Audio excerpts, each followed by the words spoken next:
only is that building not there, the whole street has been taken up by a housing project. Right.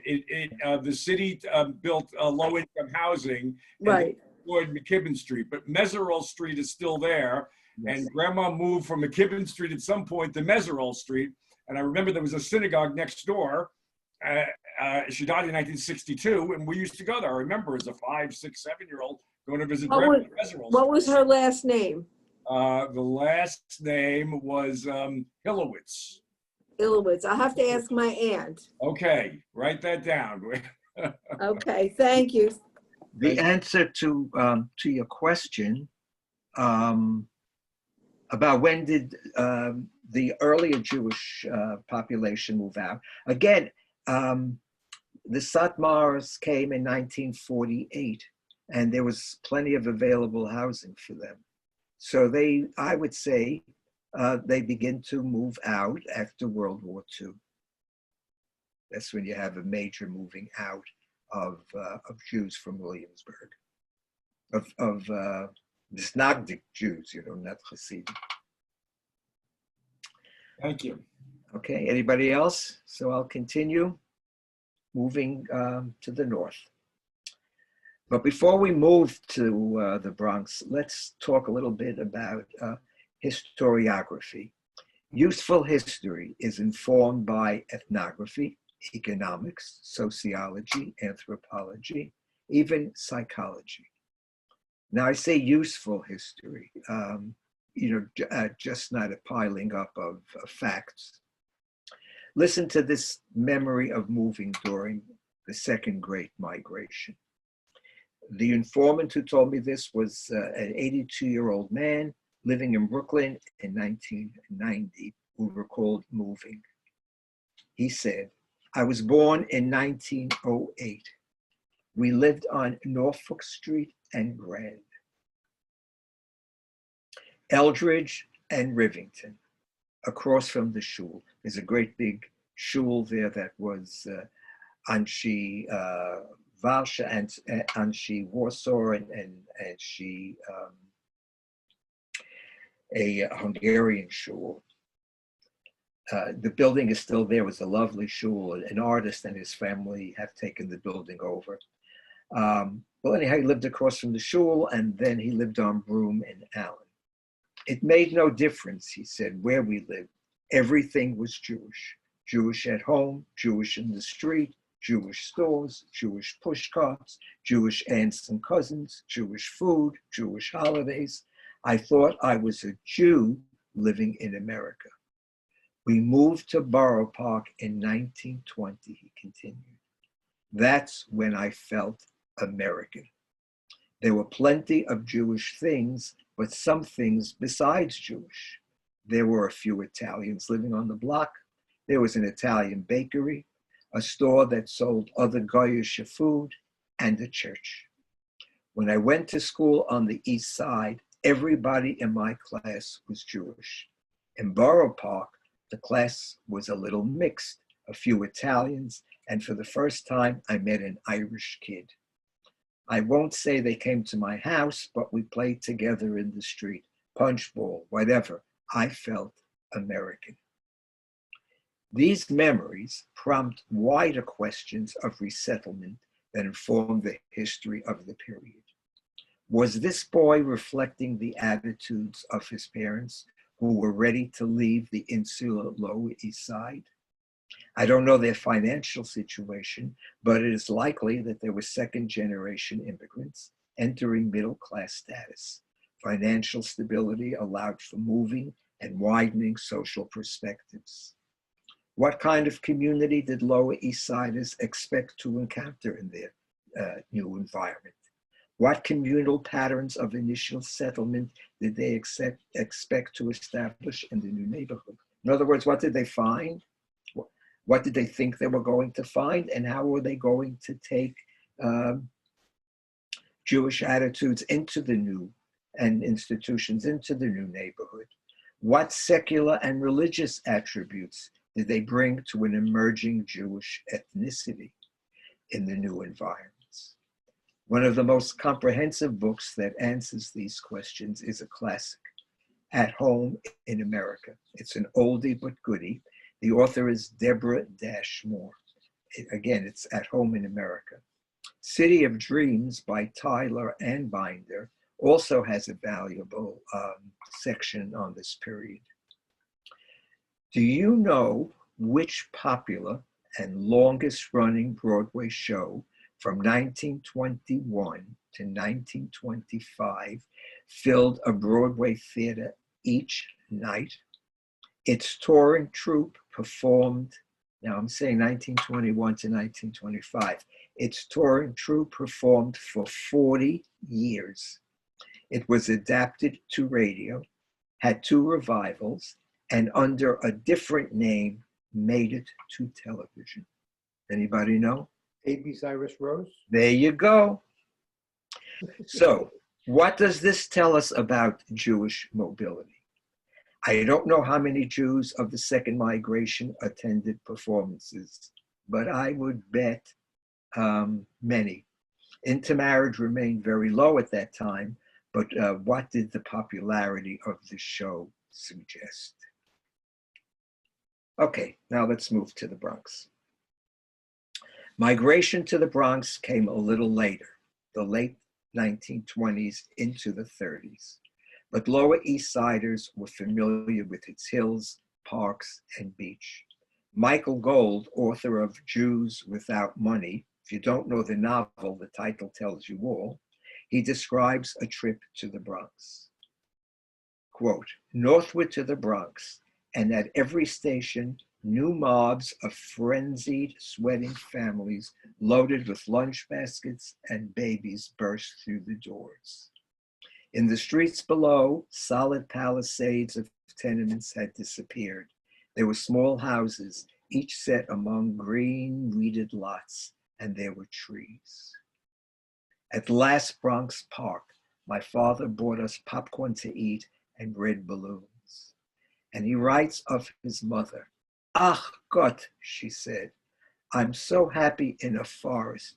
You American children don't know what it means. I am happy in a forest. In 1918, there was a small World's Fair, which attracted a considerable visitorship, including Lower East Siders. Jews moved to different patches of the Bronx. Neighborhoods in the East and South Bronx, such as West Farms, where Sholem Aleichem lived on Kelly Street, and along Prospect Avenue. There were heavy concentrations of Jews living on streets off Southern Boulevard, which ran from Mott Haven to Marshallou Parkway. To the northwest, off Van Cortlandt Avenue, the Amalgamated Workers Cooperative was established by the union. A series of apartment houses, still standing, by the way, and still very nicely kept. These apartment houses were set on broad lawns, offering comfortable apartments. Political affiliation was mildly left to socialist. A rich social life for shareholders offered discussion groups and activist community clubs. The Workmen's Circle and its Yiddish schools were very popular. I am not certain if or how many Jews from the Lower East Side moved to Bronx Amalgamated, but I do know that the amalgamated houses on Grand Street downtown were modeled on the Bronx development. And I found Amalgamated went up around downtown, and around 1929. Amalgamated in the Bronx went up around 1926. And in 1928, I found an article in the Times, I think written in 1928, that describes a breakfast that the Bronx people hosted, Bronx people and Amalgamated, hosted for Lower East Side prospective co-op buyers into Lower East Side Amalgamated. And they quote one Bronx person as saying that he was so surprised that the Lower East Siders had such nice table manners. So really tells us a little bit about elitism, right? Also in the West Bronx, was the Shalom Aleichem houses. This was a cooperative established by a group of Yiddishists. A very good friend of mine since died. Her father, Mr. Levin, was the chief macher of this. He was the president of the co-op. It's still standing, and it's really it's a little seedy, but you could see how lovely it was. Many supporters had a politically leftist orientation, but the primary interest of residents was Yiddish culture, language, literature, history, art, and music. The New York there's an artist, Abraham Manievich, who lived there, who has several paintings at the New York Historical Society. History, however, this Shalom Aleichem houses was far less successful than the amalgamated. That's because they had an intellectual Yiddishist who didn't know anything about money running the place, and the development went private after a few years. Slightly later, the Farband labor Zionists also established cooperative. Like the Shalom Aleichem houses, they privatized after a few years. To the far east, between the Bronx River Parkway and Allerton Avenue, the most interesting development, I think, was established by the United Workers Cooperative. That's image number 10.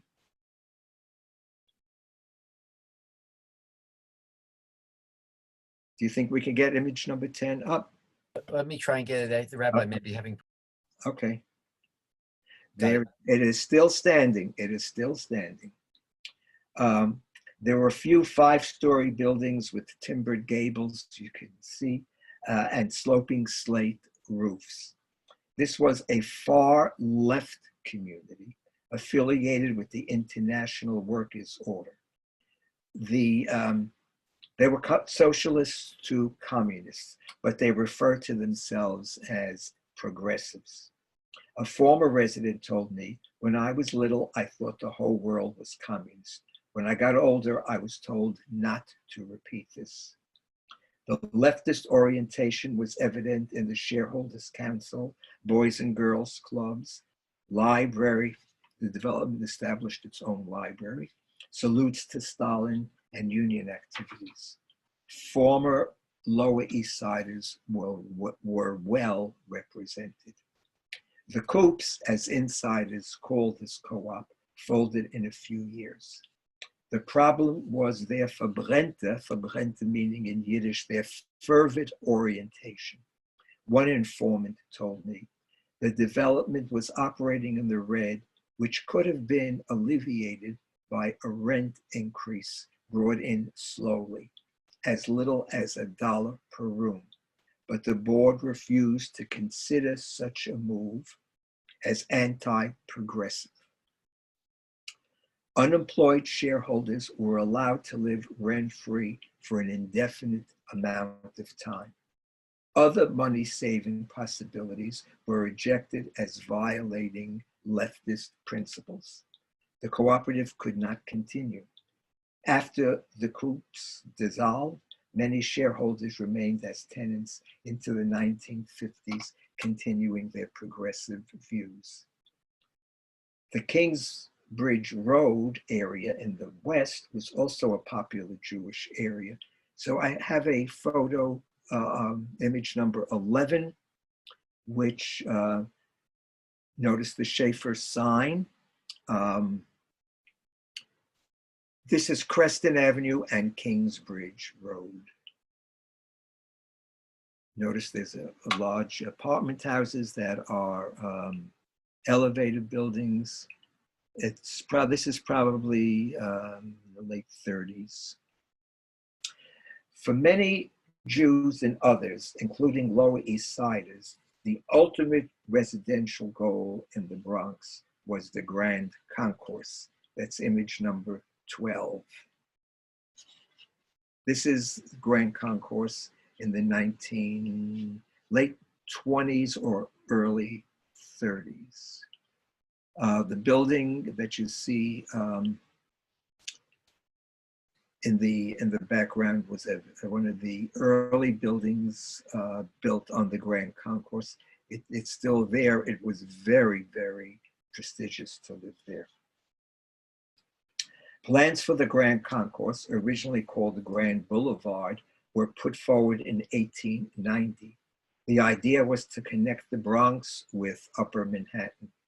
Construction began at 161st Street. You know it's at 161st Street, Yankee Stadium, and went south to 138th Street. A northern portion was extended to Musherloot Parkway. Louis Rissa, the landscape engineer from France, used the Champs-Élysées as a model.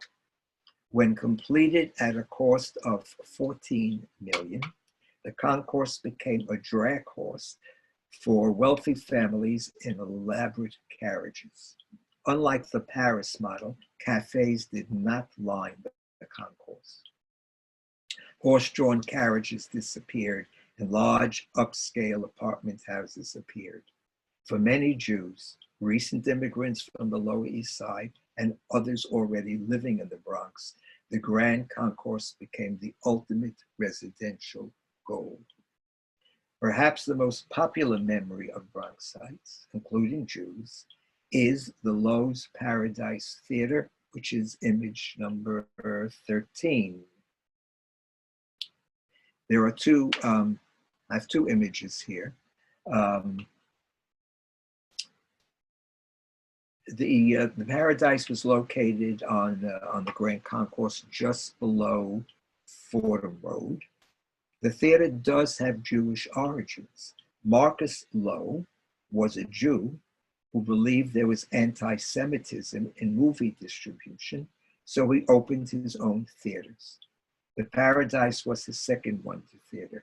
It rivaled Radio City. Now, if you look at the image to the right, you kind of get the idea of how huge this place was. There was aisle upon aisle upon aisle, and when you stand on the platform that separates the loge, which I'll talk about in a minute, from the balcony, you look up. It really rivals Radio City Music Hall.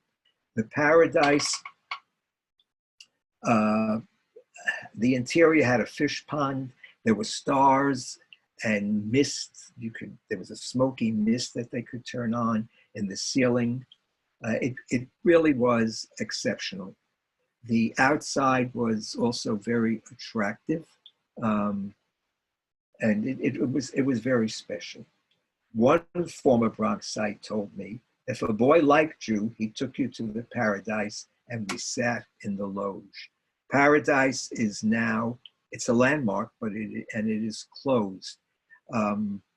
They were doing public tours a few years ago. A fellow bought the building. It was closed. A fellow bought the building, and what he decided to do is use it for concert venues. So there were concert venues, a lot of salsa music productions went on there. He also televised boxing matches, but he couldn't make it. It just it couldn't cover the expenses. So it's standing there now, just empty, I understand. Now, Schiff Center. So that's image 14. Schiff Center was a community center donated in 1920 by the Schiff family to commemorate Jacob Schiff's philanthropy. It was a Bronx favorite for Jews. Located on Valentine Avenue, if anybody knows the Bronx. Activities and programs were scheduled for all age cohorts, including classes in English and citizenship. At its height, it served 2,500 Bronxites. It became particularly attractive to senior citizens as venues in the Bronx closed in the 50s, 60s, 70s. Presently, it is a 99-cent store. Looks awful.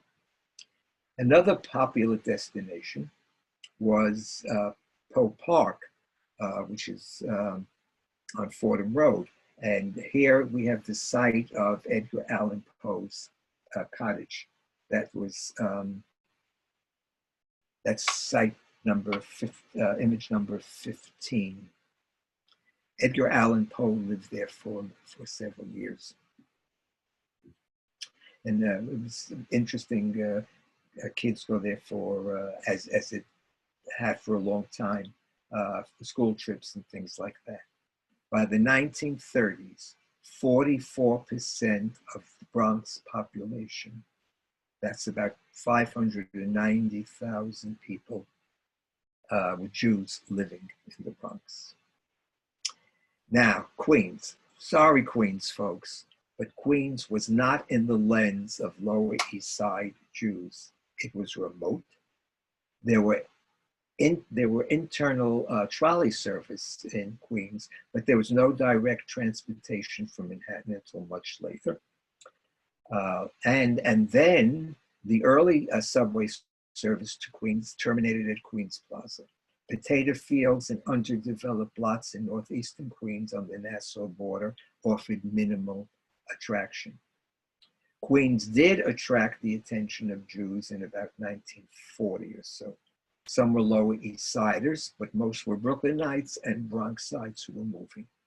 Jews moved to recently built apartment buildings along Queens Boulevard, the Rego Park Jewish Center, and Forest Hills Jewish Center, just a few blocks away, were conservative synagogues which appealed to the newly arriving Jews. Ben's Delicatessen, now closed on Queens Boulevard, not only satisfied appetites, but was a reminder of departed neighborhoods. Bayside, Belrose, Glen Oaks, Douglaston, Kew Garden Hills, and Auburn became heavily Jewish. Queens became the last New York City frontier that Jews settled before moving to Nassau and Suffolk. Buchanan Jews in Forest Hills are the most recent arrivals. And finally, Staten Island. So this is what an informant tells me.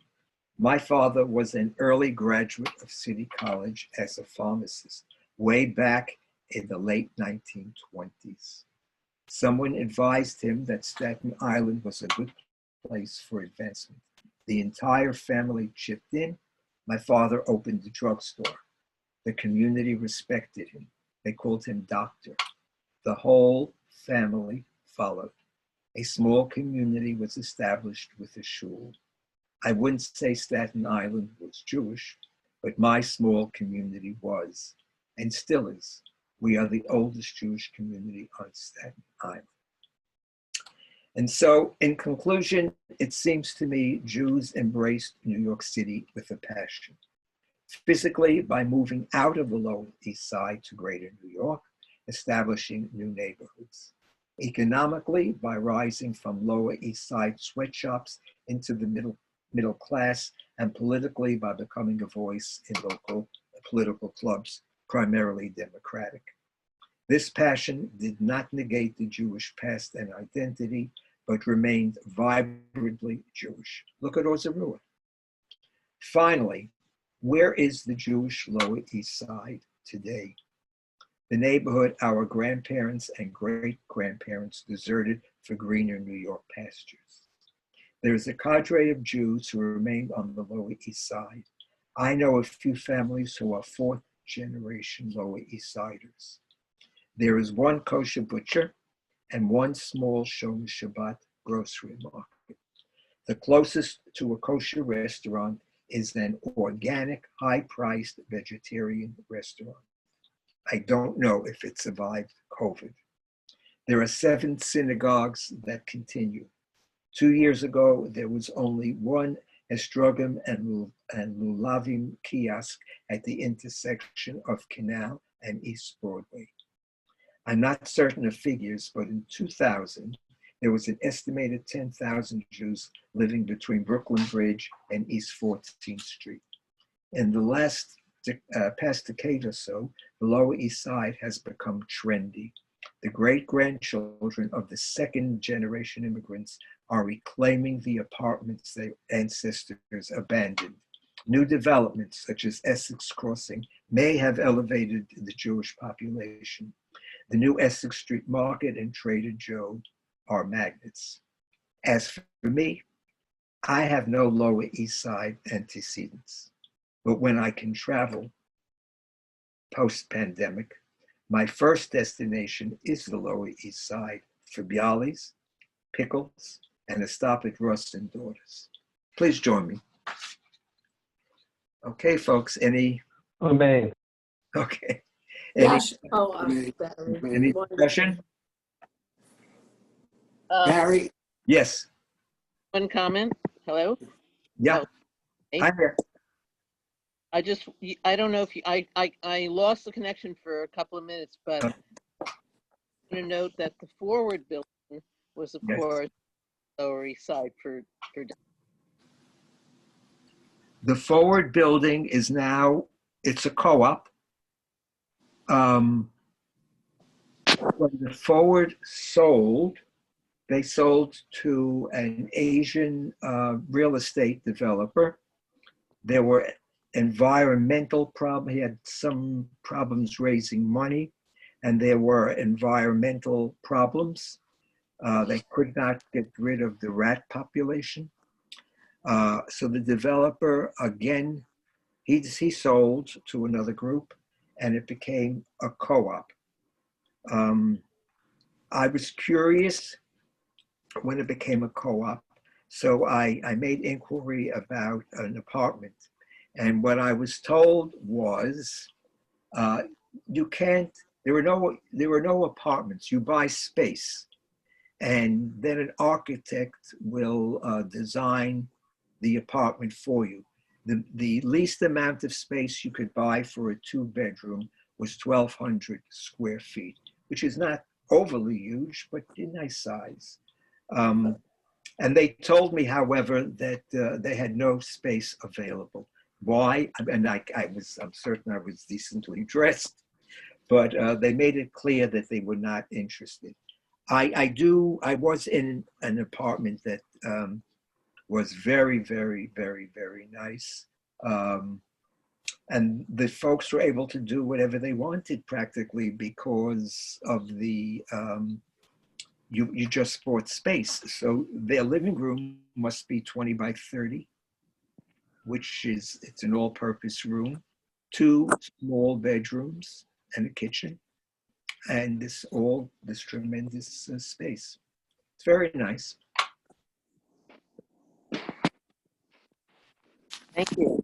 Interesting. When you were, Barry, it's Jerry, when you were talking about Queens, Yeah. I was on a tour we made with you a year or so ago to Astoria. Yes. Okay, now, And I imagine, go I ahead. just wanted to ask you to talk a little bit about that community and about that. So Astoria was a very mixed community. There were several synagogues. It's a very convenient community because it's just a few stops from Manhattan. The Jews moved out of Astoria a long time ago, and there was it became a predominantly Greek neighborhood. Now it is truly multi-ethnic, and it's a very popular place for young people who, when they finished school, moved to Astoria because it was too expensive to live in Manhattan, and you were able to get apartments in Astoria. The Greek population, which is still quite significant, began to move out though. So lots of young people have moved in. Now, its Jewish population is severely reduced. And if you remember, Jerry, we went to Astoria Jewish Center, or something like that. Rabbi Pearl is the rabbi. And it's the only surviving synagogue in Astoria. There was an Orthodox synagogue, very lovely building, that limped on until about a year ago, and then they had to close for lack of congregation. So Astoria has this one synagogue. We were told that it was on the verge of closing until Rabbi Pearl, who's a very charismatic man, very likable, came as rabbi, and he has attracted a sufficient number of people to keep the synagogue going, and there is a Hebrew school. So that's what remains of Jewish Astoria. Barry, this is Rich Eunice. I'm just curious. I assume that Washington Heights and Riverdale were much newer out of this period. Is that correct? That's correct. Washington Heights became really Jewish in the 1930s, and that was a settlement of German Jews who managed to get out of Germany in the 1930s before the home. And they were there. I don't know. I did a tour of Washington Heights. I don't know if who I did it for, so I don't know if Ford's a Rua people were with me. I don't remember. We went to Hebrew Tabernacle, which is a Reform congregation that was established by these German Jews. There is a significant non-German Jewish population in Washington Heights. The Breuer Hasidim are there. And now Breuer Hasidim, of those of you who don't know, have German origin, and they do not look like Satmar Hasidim or they don't have the physical characteristics that we associate with Hasidim in Williamsburg or Borough Park. But they have a school, and that's a very vibrant community.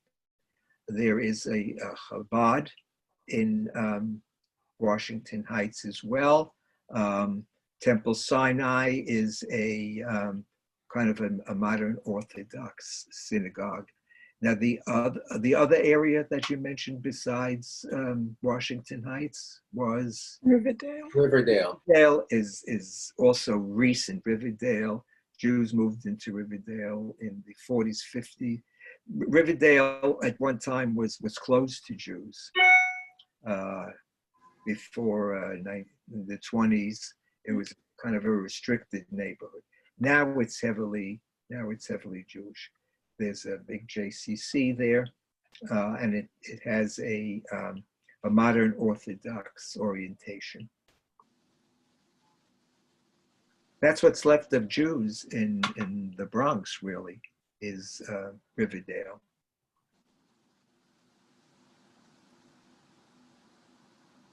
Anybody else? All right, well, Barry, what a great beginning. Thank you so much for blessing us with your historical knowledge and like a tour through New York that we long for. Thank you. Really. Barry, thanks. Sure. Thank you very much. It was really fun. Thank you. Wonderful. Thank you. Yashar Thank The you. next, Yasher koach. the next class is in 2 weeks. 2 weeks, and we'll talk about the Great Kosher Boycott of 1902, when a penny was a penny. Okay. Feel free to join in for Torah study on Mondays at noon and classes during the week. Would love to see you, but till the next time, Barry, Yashar koach. Okay. Wonderful.